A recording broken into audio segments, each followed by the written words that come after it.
मुख्यमंत्री माझी लाडकी बहीण योजनेवरून रंगात आलेला श्रेयवाद आपण दररोज पाहतोय।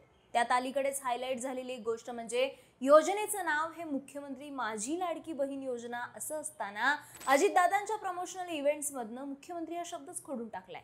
ही दुर्लक्षित करण्याजोगी गोष्ट नाहीये।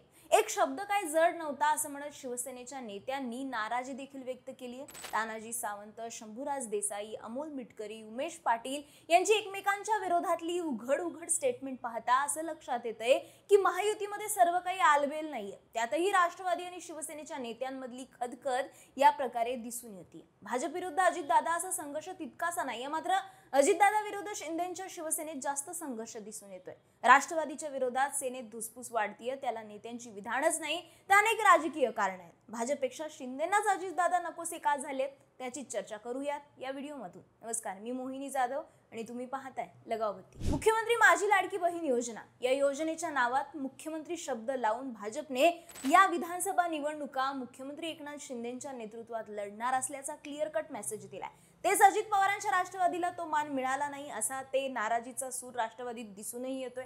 त्याचाच परिणाम म्हणजे लाडकी बहीण योजनेवरनं अजित पवारांनी त्यांच्या कार्यक्रमात बॅनरवरती मुख्यमंत्री हा शब्द असणार नाही याची काळजी घेतल्याचं दिसून येत आहे। या सर्व प्रकारावरनं योजनेचं नाव मुख्यमंत्री माझी लाडकी बहीण योजना असं असताना त्यात मुख्यमंत्री हा उल्लेख टाळला जातोय। एक शब्द काय जड नव्हता असं म्हणत शिवसेनेचे नेते शंभूराज देसाई यांनी तीव्र शब्दात नापसंती व्यक्त केलेली। इतकंच काय तर मंत्रिमंडळ बैठकीतही मुख्यमंत्री शिंदेंनी धनंजय मुंडेंना मुख्यमंत्री शब्द का वापरला जात नाही असा सवालही केला।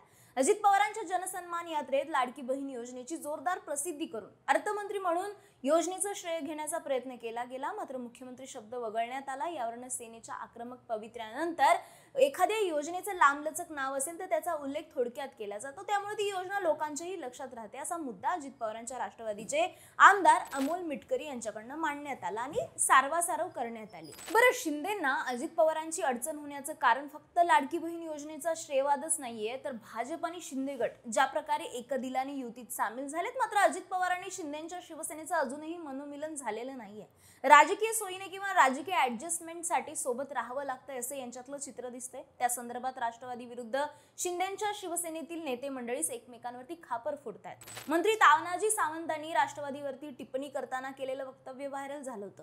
आज जरी मंत्रिमंडळात आम्ही त्यांच्या मांडीला मांडी लावून बसलो असलो तरी बाहेर आल्यानंतर उलट्या होतात, हे सहन होत नाही असं त्यांचं विधान होतं। खरं तर अजित पवारांना महायुतीत घेण्याचा भाजपचा निर्णय शिंदे गटाला त्यावेळी देखील आवडला नव्हता, कारण 2022 मध्ये जेव्हा शिंदे यांनी बंड करून महाविकास आघाडीतनं बाहेर पडण्याचा निर्णय घेतला होता त्यावेळी त्यांनी अजित पवार तत्कालीन महायुतीत आपल्याच मित्रपक्षांना कसे त्रास देत होते याविषयी अनेक आरोप केले होते। उद्धव ठाकरेंनी राष्ट्रवादीशी केलेली सलगी त्यावेळी त्यांना पटलेली नाही। अर्थमंत्री आम्हाला निधी देत नाही तसा आरोप अनेक आमदारांनी सेनेतल्या आमदारांनी केला होता, पण तरी देखील 2023 मध्ये भाजपने अजित पवारांना महायुतीत घेतल्यानंतर त्यांच्याकडेच पुन्हा अर्थखातं देण्याचा निर्णय घेतला। थोडक्यात सासूपाई वाटणी केली आणि सासूच वाटणीला आली असं म्हटलं गेलं। असं तानाजी सावंत यांचंच नाही तर गुलाबराव पाटलांनी देखील अर्थमंत्री सर्वात नालायक खातं अशी अलीकडेच टीका केली। यावरून शिंदे सेनेची राष्ट्रवादी अजित पवार गटाबाबतची नाराजी ती खदखद अजूनही कायम असल्याचं दिसून आलं। मुख्यमंत्री एकनाथ शिंदेंनी याबाबत महायुतीत मतभेद नको असं सांगितलं, पण लोकांपर्यंत जायचा तो संदेश अखेर गेलाच। शिंदेना अजित पवारांची अडचण होण्याचं सर्वात महत्त्वाचं आणखी एक कारण म्हणजे अजित पवार मुख्यमंत्री पदाच्या रेसमध्ये दावेदार ठरतात। यापूर्वी देवेंद्र फडणवीसांनी मुख्यमंत्री एकनाथ शिंदेच्या नेतृत्वातच निवडणूक लढवणार असल्याचं स्पष्ट केलेलं, पण आता या रेसमध्ये अजित पवारांची भर पडली आणि मुख्यमंत्री पदाचा आणखी एक दावेदार वाढला।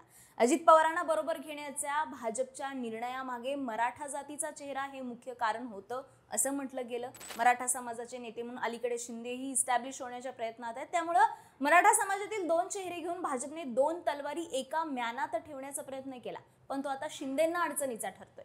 कारण मराठा आंदोलनाच्या पार्श्वभूमीवर मराठा मुख्यमंत्री म्हणून भाजपकडे दोन पर्याय असतील, तेव्हा शिंदेंना 2 वर्ष मुख्यमंत्रीपद दिला, आता दादांना संधी देऊया असं म्हणत भाजप ऐनवेळी अजित पवारांना मुख्यमंत्री बनवण्याचाही डाव खेळू शकतं।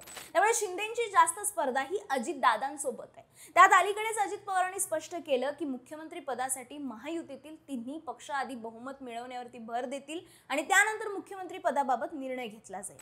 महायुतीतूनच मुख्यमंत्री होणार हे नक्की असं अजित पवारांनी ठामपणे सांगितलं होतं। हेच नाही तर एकनाथ शिंदेना अजितदादांची सगळ्यात मोठी अडचण ठरणारे ती जागा वाटपात, कारण आजवर शिवसेना भाजप युतीने आघाडीच्या विरोधात निवडणुका लढवत आल्यात, मात्र एवढी पेच असणारे तो राष्ट्रवादी सोबत निवडणुका लढवण्याचा। कारण 2019 सालच्या विधानसभा निवडणुकीचा निकाल पाहिल्यास लक्षात येतं की महाराष्ट्रातील 288 जागांपैकी जवळपास 50 विधानसभा मतदारसंघात शिवसेना आणि राष्ट्रवादी हे प्रमुख प्रतिस्पर्धी पक्ष होते. जळगाव ग्रामीण, चोपडा, एरंडोल, पाचोरा, सिंदखेड राजा, दिग्रस, वसमत, कन्नड, घनसांगवी, पैठण, वैजापूर, नांदगाव, येवला, सिन्नर, देवळाली, निफाड, दिंडोरी, इगतपुरी, भिवंडी ग्रामीण, शहापूर, दिंडोशी, अणुशक्तीनगर, कर्जत, श्रीवर्धन, जुन्नर, आंबेगाव, खेड, आळंदी, पिंपरी, पारनेर, अहमदनगर शहर, बीड, उस्मानाबाद, परांडा, माढा, मोहोळ, कोरेगाव, कराड उत्तर, पाटण, दापोली, रत्नागिरी, चिपळूण, गुहागर, सावंतवाडी, राधानगरी, कागल, इस्लामपूर, तासगाव, कवठे महांकाळ हे असे मतदारसंघ आहेत जिथे शिवसेना आणि राष्ट्रवादी या दोन्ही पक्षातील उमेदवार आमने सामने होते. आता या अशा जागांवर इच्छुकांची संख्या जास्त आहे. विद्यमान आमदार म्हणून जागा मागायची की दुसऱ्या क्रमांकाचं मतदान दाखवून दावा करायचा, हेच जागा वाटप करताना शिंदेंना राष्ट्रवादीसोबत अडचण निर्माण करणार आहे. थोडक्यात आता विधानसभेच्या पार्श्वभूमीवरती हेच अजित पवार महायुतीच्या इतर घटक पक्षांसाठी असून अडचण नसून खोळंबाप्रमाणे झाले.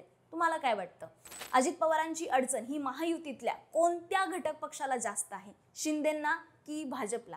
तुमची मतं, तुमच्या प्रतिक्रिया कमेंट बॉक्समध्ये नक्की सांगा आणि अशाच राजकीय घडामोडी विस्ताराने जाणून घेण्यासाठी लगावबत्ती YouTube चॅनलला सबस्क्राईब करायला विसरू नका.